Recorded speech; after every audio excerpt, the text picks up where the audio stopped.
At 82, I've seen and experienced a lot in my lifetime. There's wisdom that comes with age, things you learn through experience, and lessons you pick up as you live your life. But despite all the things I've learned, there's one decision I made that I deeply regret: moving into a nursing home. At the time, it seemed like the right choice. My family encouraged me to do it, promising that I would have all the care and comfort I could ever need. They assured me that it would be a safe environment where I could live comfortably. I trusted them completely. But once I arrived and began to settle in, I realized the reality was far from what I had imagined. Many of you who are watching this might be thinking about this decision for yourself, or maybe for a loved one. It's a tough choice to make. Maybe you think it's the safest route, the most convenient option, or maybe you've been told it's what's best for your health. After all, nursing homes are often sold to us as places where we will be well taken care of, where we won't have to worry about the burdens of daily life. But before you take that step, I want to share 6 things I wish someone had told me before I moved into a nursing home. The truth is, life in a nursing home isn't just about convenience. It changes everything, and once you go in, getting out isn't as simple as you think. I know this isn't an easy topic to discuss, but it's an important one. Stay with me until the end, because some of these lessons might surprise you. And if you know someone who's considering a nursing home, this video could be exactly what they need to hear before making such a life-changing decision. Now, let's get started. Regret 1: losing my independence. The biggest shock after moving into a nursing home wasn't the small room, the rigid meal times, or even the unfamiliar faces of the staff and other residents. No, the most shocking realization was that I had lost control of my own life. Before I moved in, I had my routines. I was in charge of my own schedule. I decided when to wake up, when to eat, and how I spent my days. I could go for a walk whenever I wanted, cook my own meals, or simply sit in my favorite chair and enjoy a book in peace. I could choose what I wanted to do, when to rest, and when to be active. But once I entered the nursing home, I quickly realized that my time was no longer my own. Everything ran on a schedule that wasn't mine.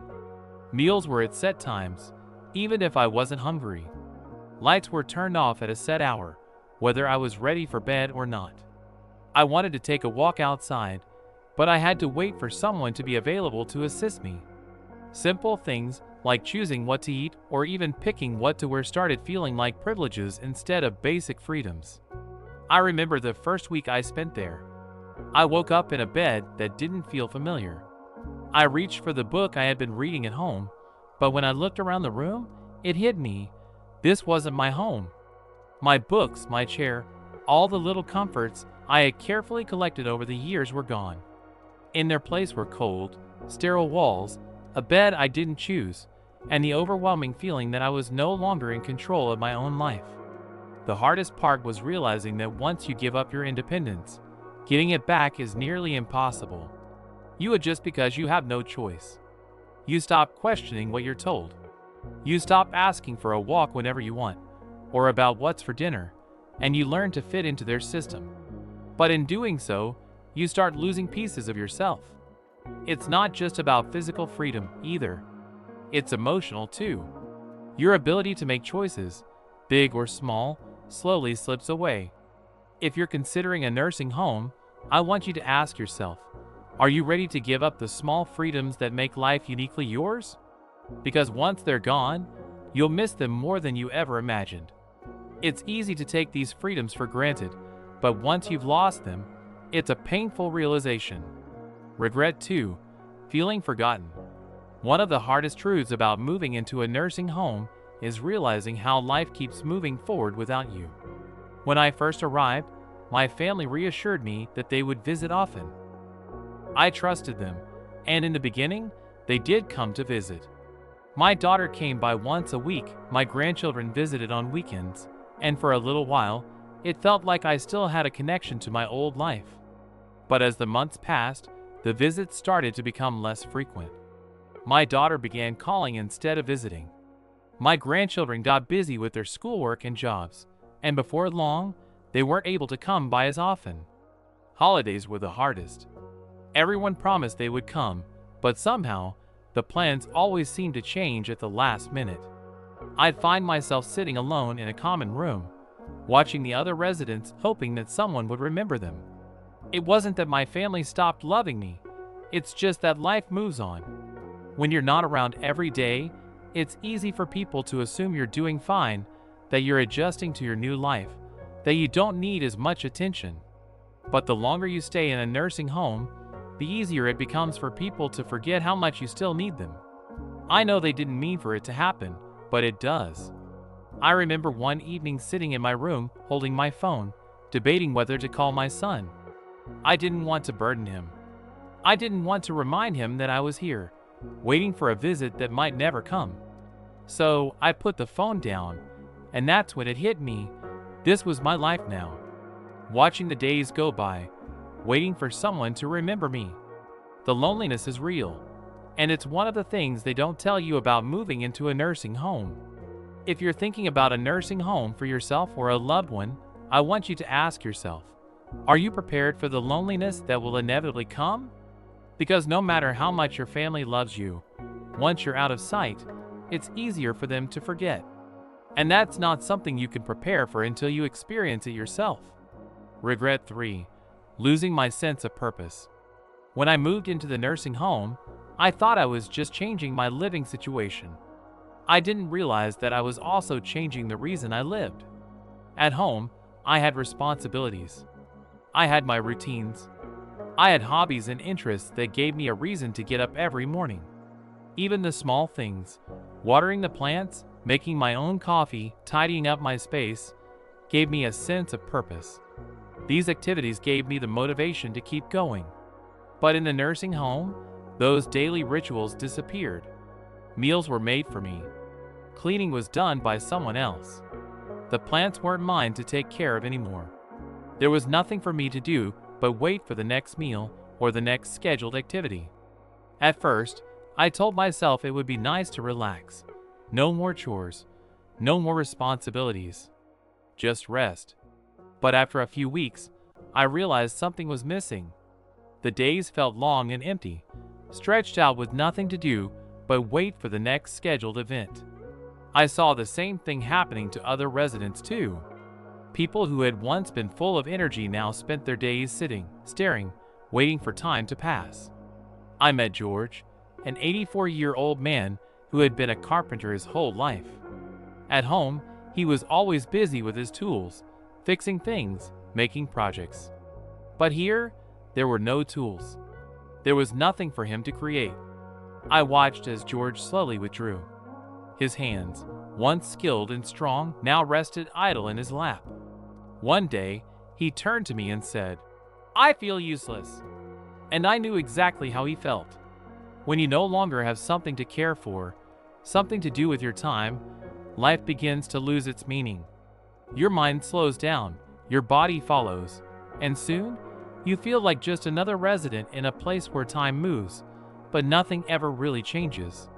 If you're considering a nursing home, I want you to ask yourself, what gives your life meaning?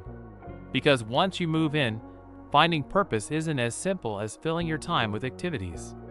It's about holding on to the things that make you feel alive, about staying engaged with the world around you. Regret 4. Declining health faster than expected. Before I moved into the nursing home, I was doing well for my age. I wasn't running marathons, but I could still take care of myself.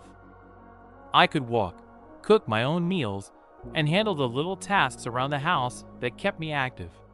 I had my routines. I went grocery shopping.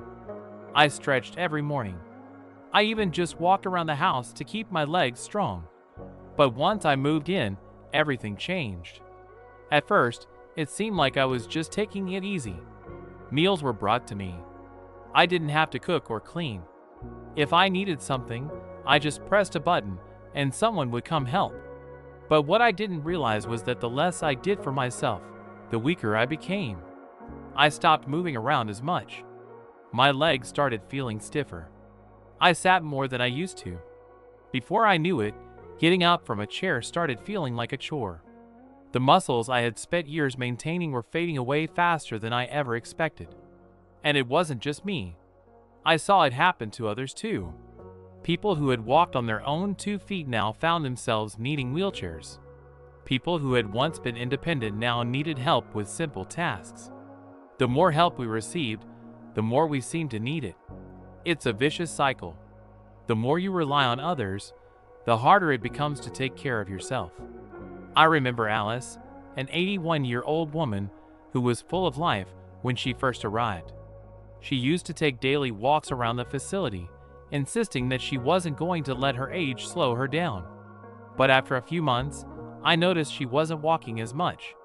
Then she started using a walker, then a wheelchair. One day, she looked at me and said, "I don't know when it happened, but I feel like I aged 10 years in just a few months." And that's exactly what it feels like. When you stop moving, your body starts to deteriorate. And in a nursing home, where everything is designed to make things easier, you forget that movement isn't just for convenience, it's for survival. If I had known how quickly I would lose my strength, I would have fought harder to stay active, to keep moving, to push myself even when I didn't feel like it. If you're considering a nursing home, ask yourself, will you still have the motivation to stay active when everything is set up to make life easier? Because once you stop, getting back up isn't as easy as you think. Regret 5. Losing privacy and dignity. One thing I didn't fully realize before moving into a nursing home was just how much privacy I would lose. At home, I had my own space. I could close the door, sit in silence if I wanted to, and do things on my own terms. But in a nursing home, privacy is a luxury. From the moment I arrived, it felt like I was constantly being watched. Staff came in and out, room checks were scheduled, and shared spaces were always occupied. Even simple things like getting dressed or using the bathroom often required assistance. I know they were just doing their job, but it's hard to accept help for things you've done independently your entire life. I remember my first week, struggling with the fact that I had to ask for permission to do things I once did without thinking. Want to take a shower? You might have to wait for someone to help. Need to use the restroom? Sometimes pressing the call button means waiting longer than you'd like. Even meal choices were limited. If you didn't like what was on the menu that day, too bad. And then, there was the issue of roommates. Not everyone gets a private room. Sharing a space with someone you didn't choose can be frustrating. I was lucky to have a kind roommate, but I heard stories from others who weren't so fortunate. Some had roommates who were loud, unclean, or had cognitive issues that made sleeping nearly impossible. No matter how much you try to make your room feel like home, it's never truly yours. Dignity is a hard thing to lose, and I didn't realize how much of mine I'd have to surrender until I was already there. When people knock, but don't wait for an answer before coming in. When you're spoken to like a patient instead of a person. When your daily routines are dictated by a schedule you didn't create. It changes you. If you're considering a nursing home, ask yourself, are you prepared to give up the privacy and control you've had your entire life? Because once it's gone, it's hard to get back. Final thoughts. Looking back, I don't regret getting older, but I do regret thinking that a nursing home was my only option. I went in expecting comfort, safety, and a better quality of life. What I found instead was a world that slowly took away my independence, my privacy, my purpose, and even my sense of self. Does that mean nursing homes are bad? Not necessarily. Some people genuinely need the level of care they provide. But before making that decision, think carefully about what you're giving up. Once you move in, life will never be the same. If I could do it over, I would have fought harder to stay at home, explored more options to get help without giving up my freedom, and made sure I truly needed to be there before making such a permanent move. If you're facing this decision, I hope you take the time to ask yourself, is this truly what's best for me, or is it just the easiest choice right now? Because the life you have today, your routines, your independence, your choices, is worth holding on to for as long as possible. Thank you for joining me today. I'd love to hear from you. Please leave a comment below and share one thing you learned today and how you plan to use it in your life. Your thoughts matter to me, and reading them gives me great motivation. If you enjoyed this video and found it helpful, please like, subscribe, and share. Your support helps us keep creating content that's informative and inspiring. Thank you for watching, and I look forward to seeing you in the next video.